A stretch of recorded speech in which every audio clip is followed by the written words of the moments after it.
in order that the omniscient goddess comes here as Savitri,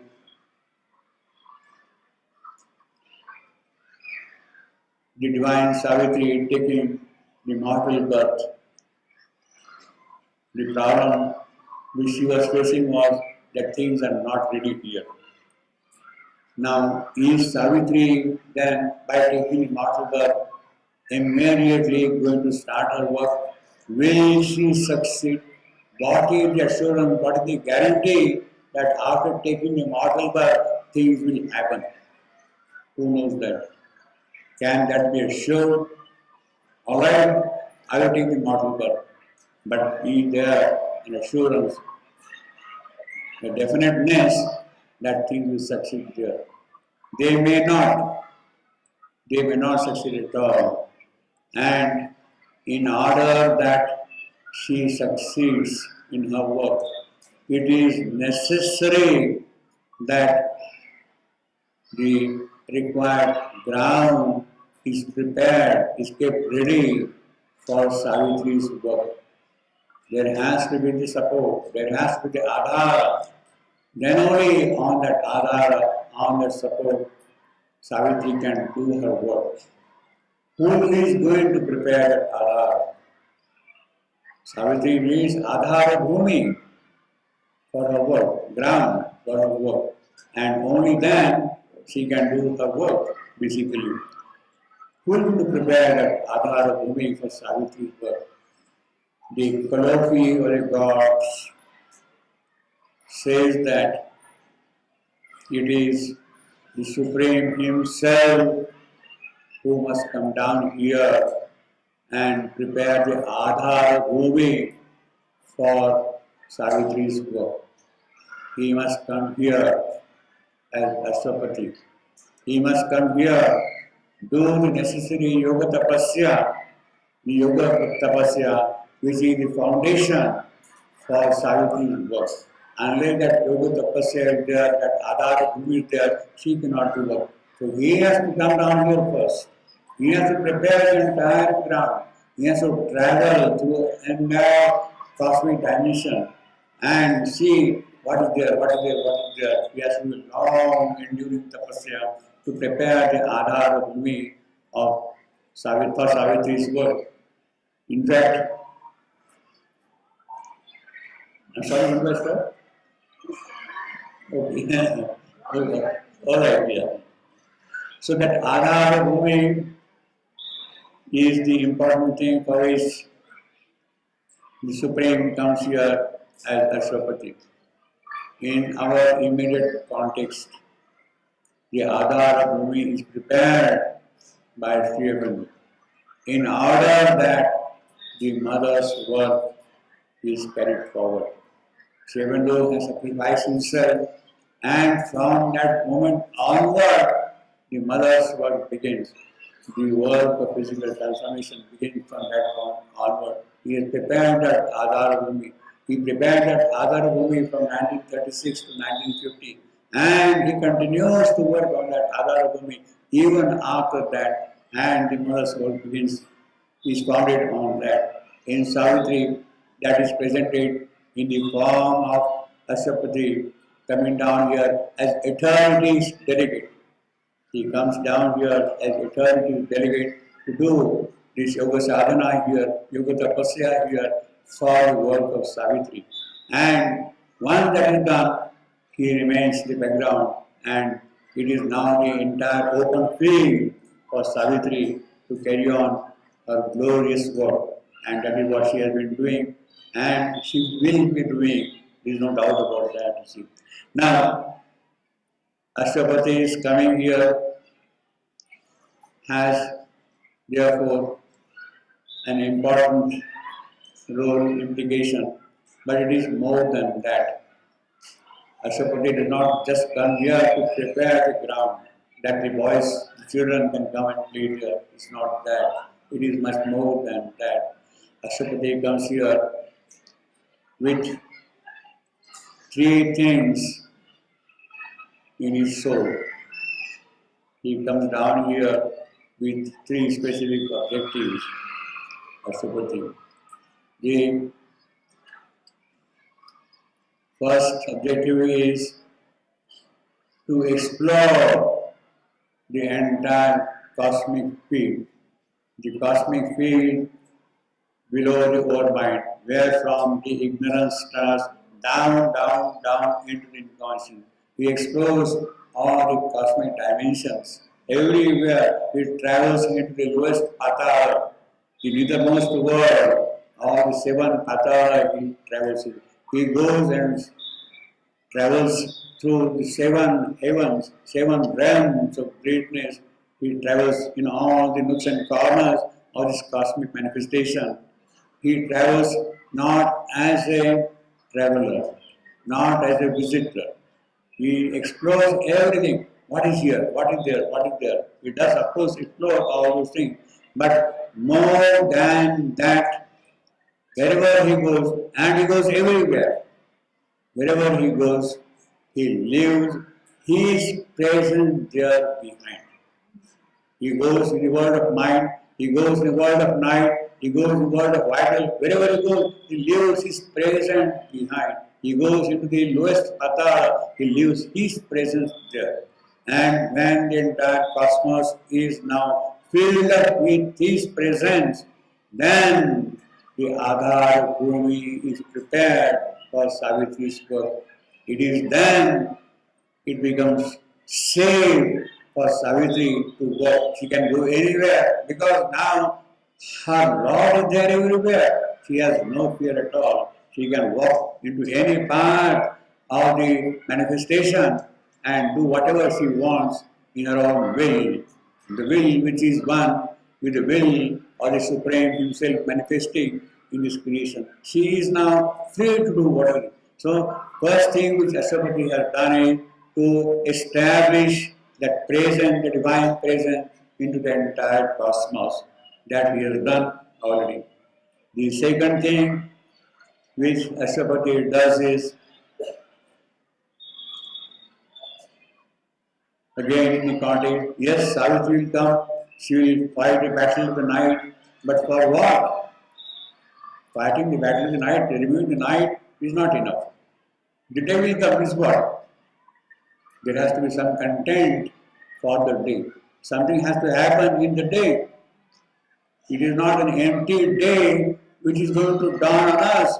The day has to be full of effulgence, full of beings, full of powers, full of qualities of the Supreme Himself who should dawn on us. Then only that day has a meaning. Otherwise that day will be another desert for us. A blank. It is not that. What Ashwapati does is, by his yoga tapasya, by his sadhana, he establishes a new creation in the house of the spirit. In the house of the spirit, he establishes a new creation. He brings out a new creation in the transcendent, in Satchidananda. He establishes a new creation in the Satchidananda. If a new creation has to be here upon earth, if there has to be the manifestation of the Supreme here, unless there is something up there, nothing will happen here. For the manifestation, there has to be some support up there. It is that then which can happen. Otherwise, by itself, it is not happening. So, in order to look into the aspect of manifestation, he has to do something up there and build up a prototype, build up something up there first, and then bring it down here. So, what Ashwapati is really doing is, he has created a new world in the transcendent. The flame pioneers crossing down the amber stairs, they are waiting up there now in the transcendent. And they had to come down upon the earth. That is his concern. Yes, the whole cosmos is now safe for the divine manifestation. Yes, the new creation is already present there, but now, how is that creation going to be here? It has to appear here. And he sees that That is possible only if the Divine Mother comes down here upon earth and makes that new creation manifest upon earth. That is her task. That is not Asavitri's task. He says, I'm sorry, this is not my task, this is your job, you please do it. I am handing over the charge now to you. And he retires, he goes back. He says, this is your job now, the new creation, my job is done. Now you please bring down the way you want. My help is there, my support is there, everything is there. But that is your concern. And he leaves it to the mother. So, a world's desire compels her mortal birth. He compels her to take the mortal birth. Ashwapati carries the desire of this creation, of this world, to the Supreme and offers his prayer to the Supreme Mother. Yes, things are now ready. The ground is prepared. You please come down, take the mortal birth, and see that that new creation which is waiting for manifestation to be brought down here.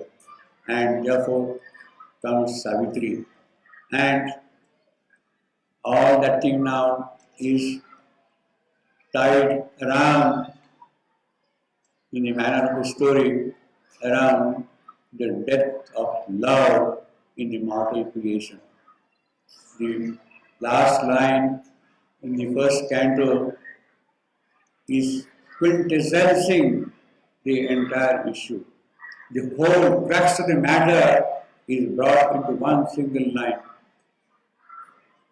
This was the day when Satyavan must die. This was the day when Satyavan must die. The whole power is in that must.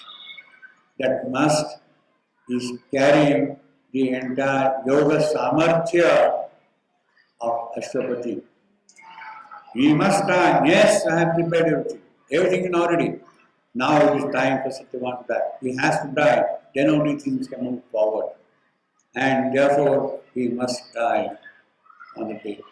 And then the story begins that Savitri has to come down. Now, it means that, as I said, the whole thing is being discussed, being debated by the transcendental gods in the Satchidananda realm. That new creation has to begin, etc. And a declaration has been made, Savitri must go and take the mortal birth. The ground is now prepared, all the things already established here. Now, it means also that the death of Satyavan is fixed in the transcendent. He has to die. Then only things can move forward. And therefore, Shivandu says that must is an important word there. Otherwise, no manifestation is an important question. So, in fact, when Shivandu was meeting his disciples after his accident in 1938, they used to ask all kinds of questions to Shivandu. And on one occasion, Purani asked Shivandu about Savitri. And then he says, etc. And he said, but Satyavan has to die. He says, in prose language, Satyavan has to die. These things have to move forward. So the whole thing must and has the same thing, basically. In prose, he says, Satyavan has to die. In Savitri 9, it says, Satyavan must die. This was the day when Satyavan must die. When was this day fixed? That was fixed in the calendar of the eternal, right from the beginning. And now that moment is right here. The gods are still asleep. Before the gods awake, Satyavan has to die. Once the gods are awake, there is no way that Satyavan can awake, or can die. Gods have to remain asleep if he has to die. Gods are. So it was hours before the gods awake that Satyavan has to die. And when Satyavan is revived, comes back again after Savitri winning the victory, not only after fighting the battle of the night, but also the battle of the light. She fights both the battles, the battle of the night with death, the battle of the light with the Supreme Himself. She fights that battle. No, no, no, I want peace here for the soul of the earth. I don't want all those things there. I want. She fights the battle of the day with the Supreme. When she has fought both the battles, then the gods awake because Satyavan is now alive. As long as Satyavan is dead, the God will not awake at all. It's the most important thing. Now, it is in that context, therefore Savitri comes here, but Savitri takes the mortal birth. She has to undergo the mortal experience. She has to experience the misery, the suffering, the torture of this creation. And that is what we have very rapidly described in such beautiful, soothing language, so to say, in the second canto, the issue. The issue. And what happens here? Let me just read a few things from here and there. An episode in an unremembered tale. This tale has already been fixed. We don't know the tale. It has already been fixed up there. An episode in an unremembered tale. Its beginning lost. That tale. Its motive and plot conceived.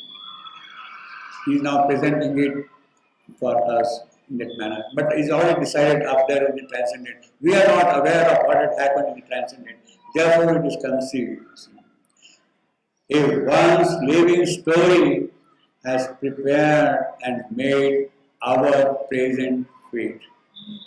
Child of past energies. Our present state is the child of past energy. Now Savitri's task is to dissolve this past. Savitri's task is to dissolve this past. This past which has bound Satyavan to death, that has to be dissolved. If the past has to go away, it means that Satyavan has to be cut off from the past. And that cutting off from the past would mean he has to die to the past. Satyavan death means he is dying to the past. When he dies to the past, then the past is dissolved and the work of Savitri begins here. And then what happens? The future of reality, the supreme future, the future of truth, of life, of joy, that begins. The past is dissolved, and therefore the future of light and beauty and joy opens out. But how this is to happen, how the new future is to come, it can happen only by something. Is that future going to dissolve the past by itself? Does the future as a person has a power in it to dissolve the past? Future imagined as a being, as a person. He is a person. And does he have that power in himself that he can dissolve the past? No, he cannot do that. The future has to be prepared, and that thing is done by Savitri. That is the issue of Savitri. Savitri, as the epic, in the manner of a story, what Sribandu is writing as an epic, what is the basic theme, basic issue of Savitri? The issue is to dissolve the past. The future by itself doesn't have the power, capacity to dissolve the past. Somebody else has to come. Somebody has to prepare the future, put that force in the future me, and then it can operate on the past, and the past can disappear. And that is the issue of both Savitri's epic as a poem and Savitri as the incarnate divine, the omniscient goddess who has taken the birth. That is her issue also. The past lives again That past Savitri has been coming again and again in the deep soul of Savitri forever. And she keeps on working, working, working. But the ghost of this past is always carrying in his breast.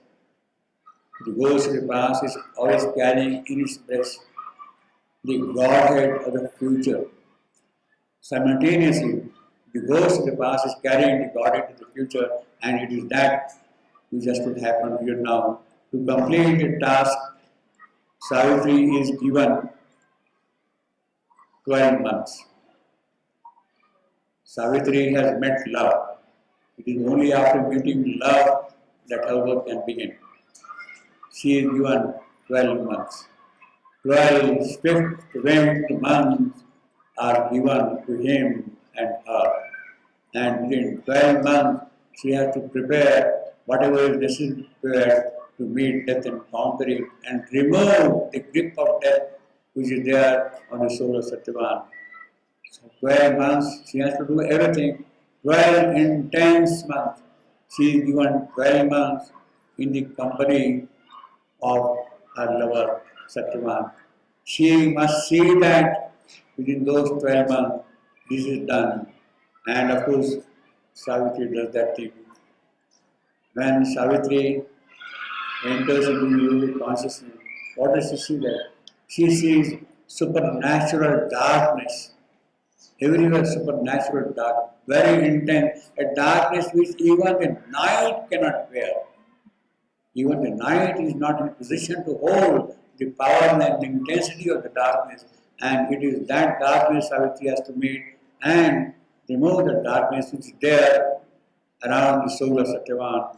It is so grim that the gods themselves cannot do that thing. And on the fated day, all that can happen is Savitri is face to face with death. And there is nobody around. Gods above and nature's soul below. They are the only mighty spectators of that mighty strife. Gods above and nature's soul below are the spectators of that mighty strife. There is nobody there around. In fact, there cannot be anybody around here. In fact, had there been anybody there around, it could have been disastrous. It was not there. It was planned because, so to say. But when Savitri, she had taken the human birth, she has a little human problem also. All the human elements are there, and at one moment of time, she knows that my husband is going to die tomorrow, and she does not know what to do. What is going to happen, she has no idea at all at that point. And she keeps on weighing the pros and cons of the entire situation. At one point, she would even think that forget about this world, about this creation, etc. Let me go away and retire into my realm along with my husband Satyavan. Forget about this world. This is a miserable world, not worth doing anything at all for this world. She would weigh that option also. But at the same time, simultaneously in her is also a strong intensity of pain in the physical. In the physical, there is such intensity of pain. The God of pain is seated in her physical, and that God of pain is prompting Savitri. Savitri, you cannot run away from here. You cannot go away here. You have to bear this situation. You have to withstand this calamity. The God of pain prompts Savitri and the God of pain in the physical. The problem is fixed in the physical. Yes, everything has to be done in the physical, material. Otherwise, you are coming here has no value, no meaning at all.